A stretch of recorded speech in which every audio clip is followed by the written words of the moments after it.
Y sospecho que esa es la razón por la que el señor Trump, quien llega al poder prometiendo detener las guerras interminables, ni las ha detenido ni ha sido capaz de evitar la proliferación de más guerras. Atacó a Irán y ahora está ocupado provocando a Venezuela y tomando medidas extraordinarias para hacerlo y dándole carta blanca al señor Netanyahu. Es extraordinario, ¿sabe? Nos preguntamos, ¿por qué un gobierno haría estas cosas extraordinarias? Y en cierto modo, la historia de Michel da el comienzo de una respuesta, que aquí hay algo más que una gestión macroeconómica. Eso es importante. Y hay algo más que la balanza de pagos. Eso es importante. También está la gestión del ejército, el presupuesto y la actividad. Cuando estás tan desajustado, no puedes vencer a los rusos en Ucrania. Eso es lo que es obvio. Es obvio para todo el mundo. No pueden soltarlo. ¿Qué pasa aquí? Incluso en Vietnam entendieron que habían sido derrotados y los estadounidenses se retiraron y el Partido Comunista de Vietnam tomó el poder y ha permanecido como el gobierno desde entonces. Eso fue hace 35 años, ¿correcto? ¿O qué es ahora? Quizás más que eso, hace 50 años.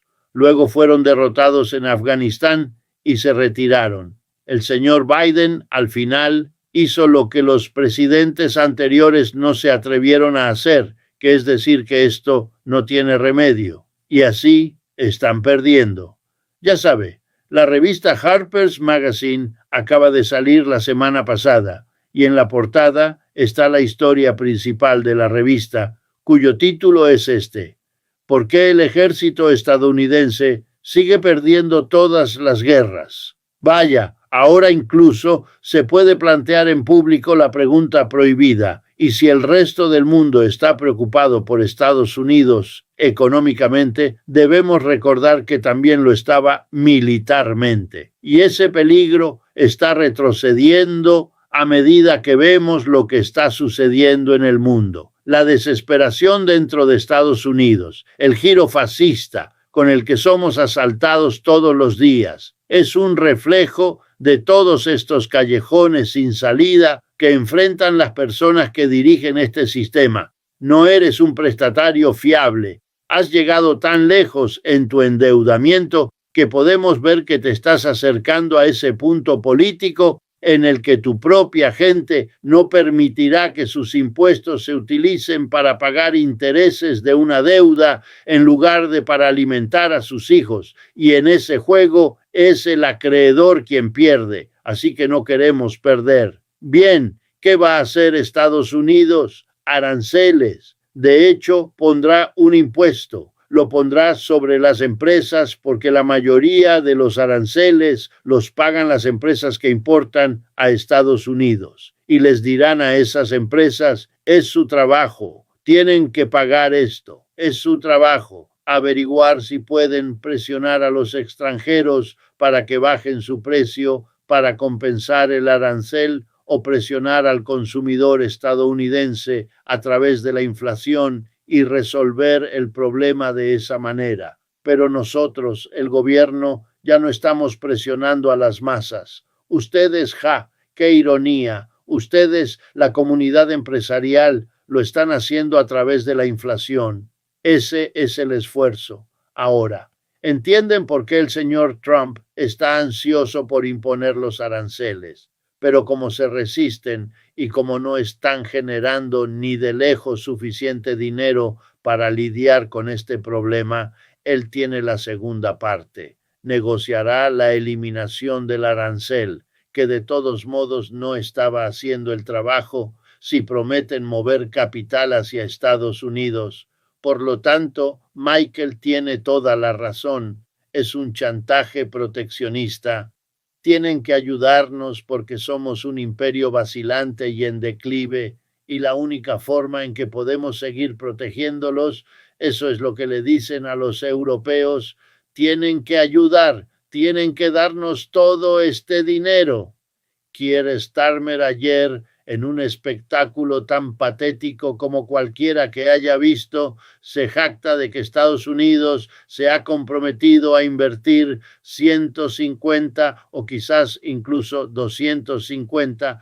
Es un poco confuso las cifras de dinero en los próximos 10 años en Gran Bretaña, y dice con verdadero orgullo: va a producir, esperamos, 7.900 empleos. Así que miré las estadísticas. ¿Cuál es la situación del empleo en Inglaterra entre agosto de 2024 y agosto de este año? Perdieron 127.000 empleos. Se está jactando de algo que no puede compensar ni el 10% del declive del Imperio Británico, y se va a producir a lo largo de 10 años. Eso es una admisión de fracaso disfrazada de logro. Último punto: si al resto del mundo, citando a Michael, se le está cobrando una tarifa de entrada para vender sus productos en Estados Unidos, y eso es lo que es un arancel, tienes que pagar esto si vas a vender cosas en Estados Unidos. Correcto. Eso está perjudicando a los exportadores de todo el mundo, porque su mercado se va a contraer. Eso es elemental. Están gritando a voz en cuello a sus gobiernos, que por lo tanto están desesperados por darles algo para apoyar esta locura que los está perjudicando. ¿Y qué les dan? Les dan estos anuncios: Estados Unidos invertirá si nosotros invertimos en Estados Unidos. Y esa es la historia más grande. Supongamos que funciona. Supongamos que estos líderes en Europa y más allá, de hecho, entregan cientos de millones de dólares de inversión de capital en Estados Unidos. Francamente, no lo veo. Veo que Estados Unidos se vuelve cada día menos atractivo como lugar para hacer inversiones. Pero supongamos que me equivoco, el dinero llega. Entonces, en esos países, la austeridad que ya se está imponiendo a la gente en cada uno de los países europeos ahora, solo la velocidad con que se hace es diferente, no el fenómeno en sí. En ese país será posible para la oposición radical de izquierda y, de hecho, quizás también para la oposición de derecha, decir lo que diríamos aquí: tenemos líderes que han dispuesto que el dinero que podría haberse invertido para crear empleos en nuestro país, en cambio, se ha enviado a ese otro país. ¿Y por qué? Porque nos ha estado golpeando con aranceles. Esto es imposible. No sobrevivirás políticamente cuando ese es el programa que efectivamente estás ejecutando. Bueno, Richard, permíteme dar un ejemplo particular del punto que acabas de hacer, que lo une todo. Creo que un ejemplo puede guiar a la audiencia. Tu primer punto fue que los aranceles son un impuesto para los consumidores. Muy cierto. Bueno, ¿qué importa a Estados Unidos que afecte al agricultor? A los agricultores, volvamos al ejemplo agrícola, porque ahí es donde todo converge más o menos. Bueno, Estados Unidos importa una enorme cantidad de fertilizantes, incluso de Rusia, pero también importa maquinaria agrícola. Y uno de los problemas es que el colapso del mercado de la soja significa un colapso de los ingresos y de la capacidad de comprar nueva maquinaria agrícola para empresas como John Deere y compañía, que acaba de despedir, creo, a más de 1 o 2.000 trabajadores, porque los agricultores no tienen suficiente dinero para comprar nuevos equipos de cosecha. Están tratando de comprar equipos de cosecha viejos, pero gran parte de este equipo no solo se produce aquí por John Deere, sino que se produce en Alemania. Y Estados Unidos también importa equipos de cosecha de las empresas rivales de Deere, también en Alemania. Bueno, de repente se encuentran con que sus costos están subiendo mucho como resultado de la incapacidad de obtener energía y acero. Así que están exportando, tratando de abastecer el mercado aquí con los productos que producen en Alemania. E imaginen la sorpresa que estas empresas tienen de repente, que dicen que esto es una amenaza para obtener ganancias este año en sus importaciones, porque no solo Estados Unidos está cobrando el arancel del 15% sobre las importaciones de Europa, sino que está diciendo: ustedes son responsables de los aranceles del 50% porque están haciendo su maquinaria con acero y aluminio. Y estamos tratando de apoyar a la industria siderúrgica estadounidense y a la industria del aluminio, porque ese es el único sindicato que puedo conseguir que realmente sigue mi farsa de que mis políticas para el 10% más rico son en realidad políticas para los trabajadores. Necesito hacer un acto simbólico narrativo, y mi acto simbólico va a ser sacrificar toda la industria estadounidense que hace sus productos con acero y aluminio. Bueno, pueden imaginar lo que esta loca táctica política ha hecho.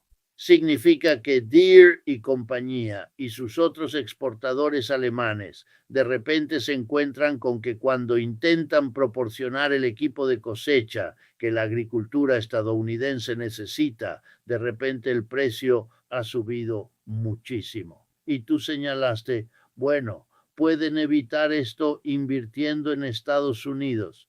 Bueno, si invierten en Estados Unidos, todavía tendrán que importar muchas de las piezas que usan de otros países, porque Estados Unidos no tiene la cadena de suministro necesaria para todas las diferentes cosas que van en el equipo de cosecha, al igual que los automóviles. Todo eso, estos aranceles han ahogado la rentabilidad de las importaciones por parte de las empresas al elevar el precio, tanto que, o bien, como dices, las empresas absorben el costo, en cuyo caso no obtienen ganancias. Y sin embargo, tener una corporación se trata de obtener ganancias. Así que hay un límite para lo que puedes hacer. Simplemente dejarán de producir, como Deere está dejando de producir en algunas de sus plantas, o lo repercuten en los consumidores y los consumidores se ven presionados, los agricultores se ven presionados, porque no solo los ingresos agrícolas están bajando mucho como resultado de la locura de Trump. También creo, no quiero exagerar, pero sí creo que hay un autoengaño aquí, que el 10% superior de la gente juega en la bolsa, poseen la mayoría de las acciones, son los directores ejecutivos, están relacionados con ellos y todo eso. Y para ellos conservan gran parte de su riqueza, es el otro 90%. Y por eso se obtiene cada vez más esa vieja noción de una economía dividida, que ese 10% de nosotros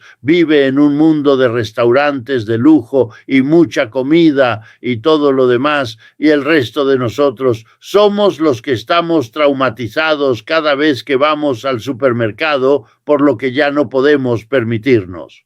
Aquí hay una estadística para pensar.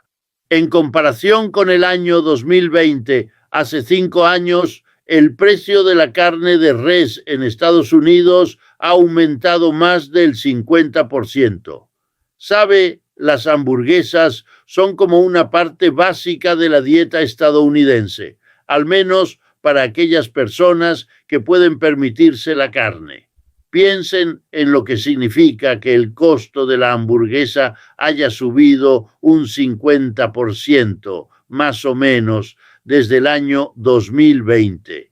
Estás viendo una división que explica nuestra política, pero es una división que no creo que sea sostenible, ni por la ideología de aquí, que sigue prometiendo que esta situación continuará, aunque la base de la misma, como estamos tratando de mostrar, es cada vez más difícil. Y veo algunas de estas políticas como una especie de jugada salvaje tipo Trump, si puedo usar la metáfora del fútbol americano, del pase Ave María. ¿Vas a atacar a Irán? Quizás puedas ganar, quizás Irán desaparezca, Quizás Occidente pueda arrebatar todo el petróleo de Irán y bla, bla, hasta que los rusos señalen, saben, tenemos un acuerdo con los iraníes, si realmente vienen aquí, vamos a tener que luchar con ustedes. Y una cosa podemos asegurarles, nunca obtendrán ese petróleo. ¿Qué hacemos? Vamos y luchamos contra el señor Maduro, que no puede defenderse, al menos no en el sentido convencional.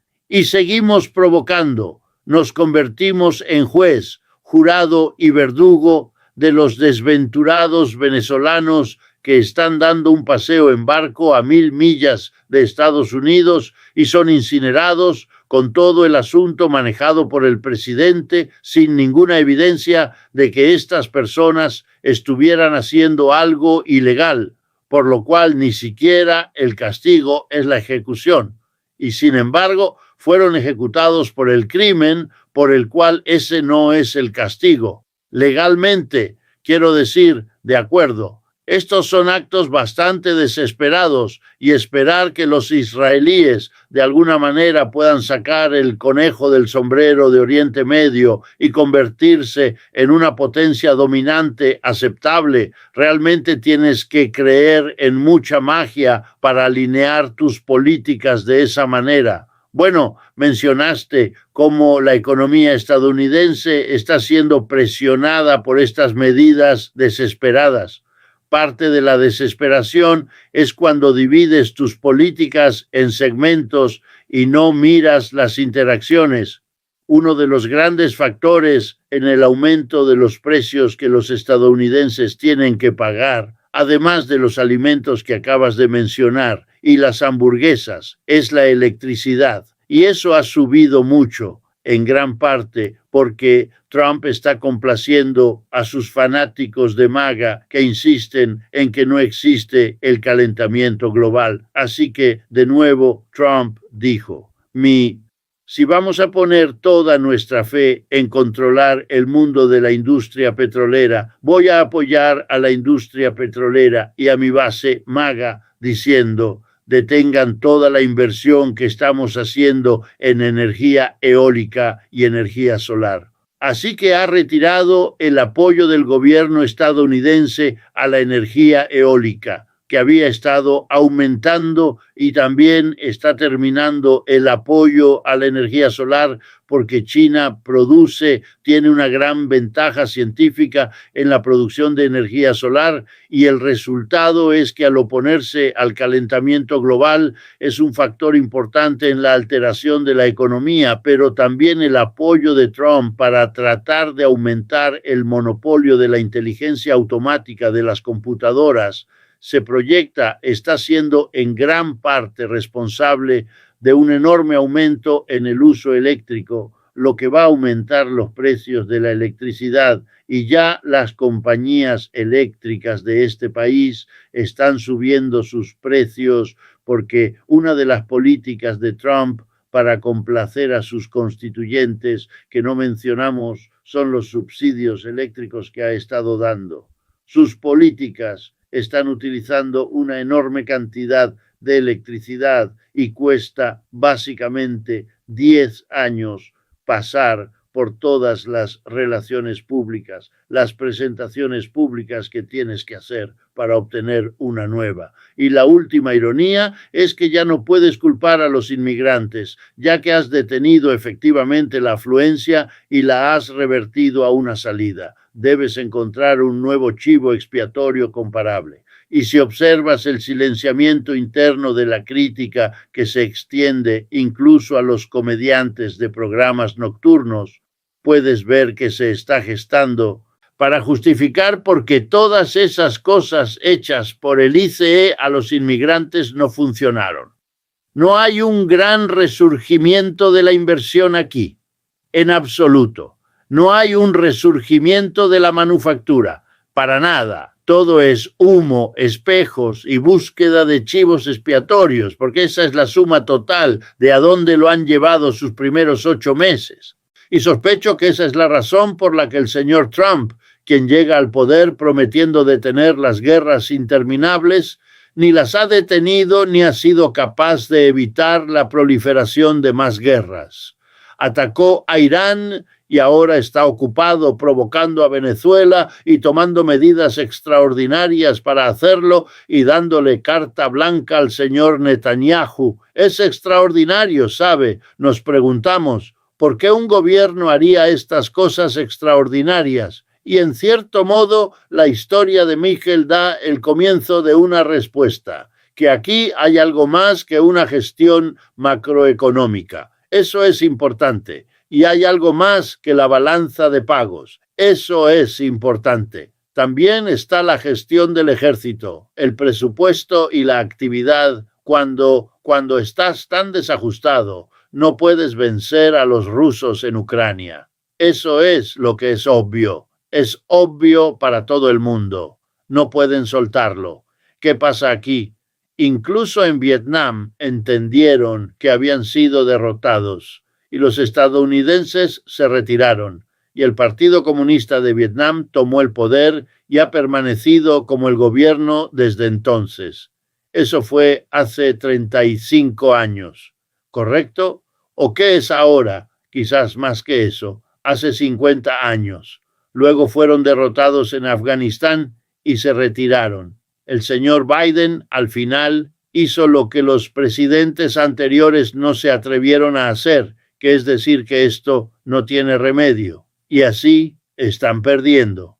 Ya sabe, la revista Harper's Magazine acaba de salir la semana pasada y en la portada está la historia principal de la revista, cuyo título es este: ¿Por qué el ejército estadounidense sigue perdiendo todas las guerras? Vaya, ahora incluso se puede plantear en público la pregunta prohibida: y si el resto del mundo está preocupado por Estados Unidos económicamente, debemos recordar que también lo estaba militarmente. Y ese peligro está retrocediendo a medida que vemos lo que está sucediendo en el mundo. La desesperación dentro de Estados Unidos, el giro fascista con el que somos asaltados todos los días, es un reflejo de todos estos callejones sin salida que enfrentan las personas que dirigen este sistema. No eres un prestatario fiable. Has llegado tan lejos en tu endeudamiento que podemos ver que te estás acercando a ese punto político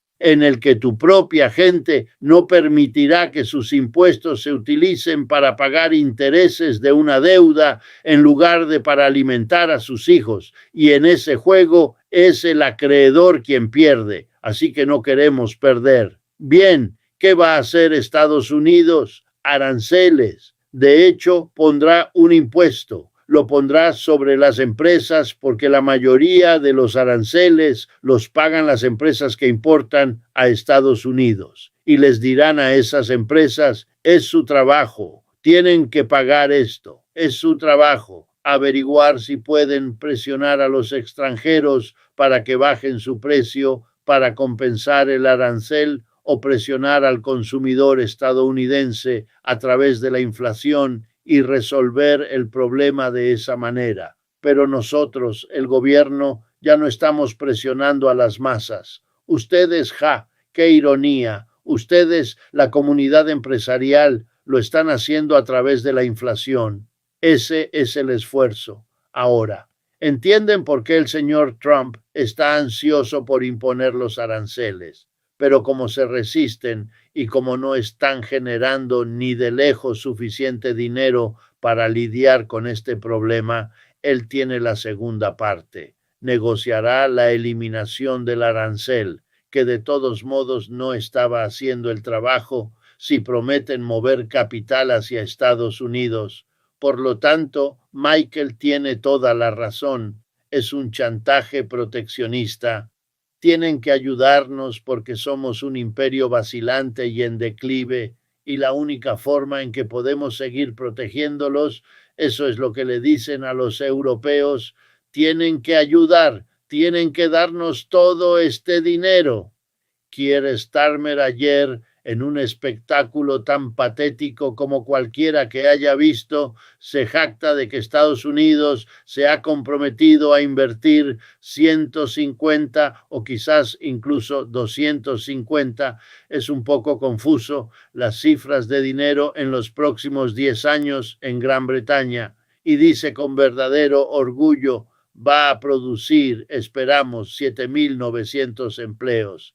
Así que miré las estadísticas. ¿Cuál es la situación del empleo en Inglaterra entre agosto de 2024 y agosto de este año? Perdieron 127.000 empleos. Se está jactando de algo que no puede compensar ni el 10% del declive del Imperio Británico, y se va a producir a lo largo de 10 años. Eso es una admisión de fracaso disfrazada de logro.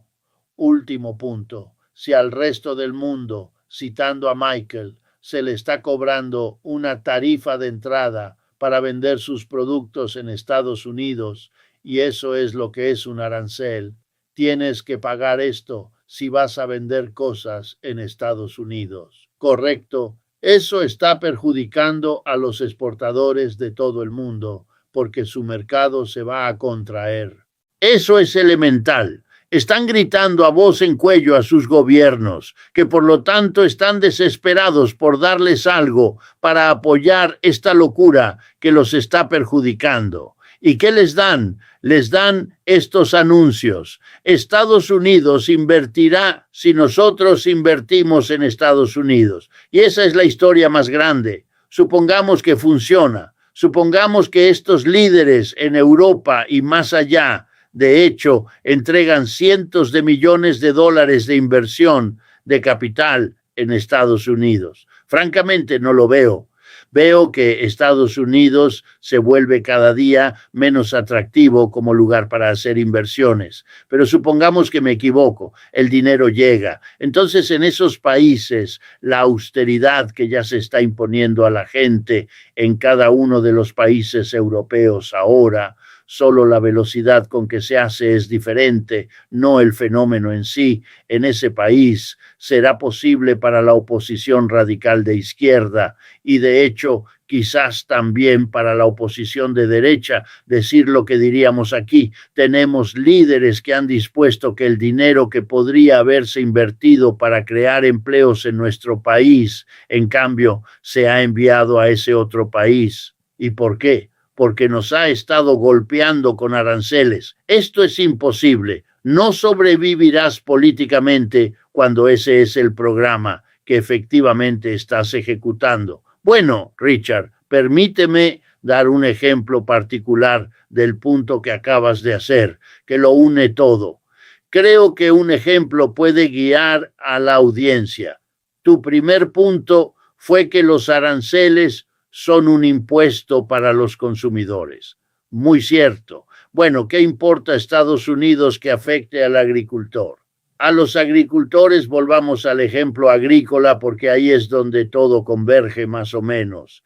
Bueno, Estados Unidos importa una enorme cantidad de fertilizantes, incluso de Rusia, pero también importa maquinaria agrícola. Y uno de los problemas es que el colapso del mercado de la soja significa un colapso de los ingresos y de la capacidad de comprar nueva maquinaria agrícola para empresas como John Deere y compañía, que acaba de despedir, creo, a más de 1 o 2.000 trabajadores porque los agricultores no tienen suficiente dinero para comprar nuevos equipos de cosecha. Están tratando de comprar equipos de cosecha viejos, pero gran parte de este equipo no solo se produce aquí por John Deere, sino que se produce en Alemania. Y Estados Unidos también importa equipos de cosecha de las empresas rivales de Deere, también en Alemania. Bueno, de repente se encuentran con que sus costos están subiendo mucho como resultado de la incapacidad de obtener energía y acero. Así que están exportando, tratando de abastecer el mercado aquí con los productos que producen en Alemania. E imaginen la sorpresa que estas empresas tienen de repente, que dicen que esto es una amenaza para obtener ganancias este año en sus importaciones, porque no solo Estados Unidos está cobrando el arancel del 15% sobre las importaciones de Europa, sino que está diciendo: ustedes son responsables de los aranceles del 50% porque están haciendo su maquinaria con acero y aluminio. Y estamos tratando de apoyar a la industria siderúrgica estadounidense y a la industria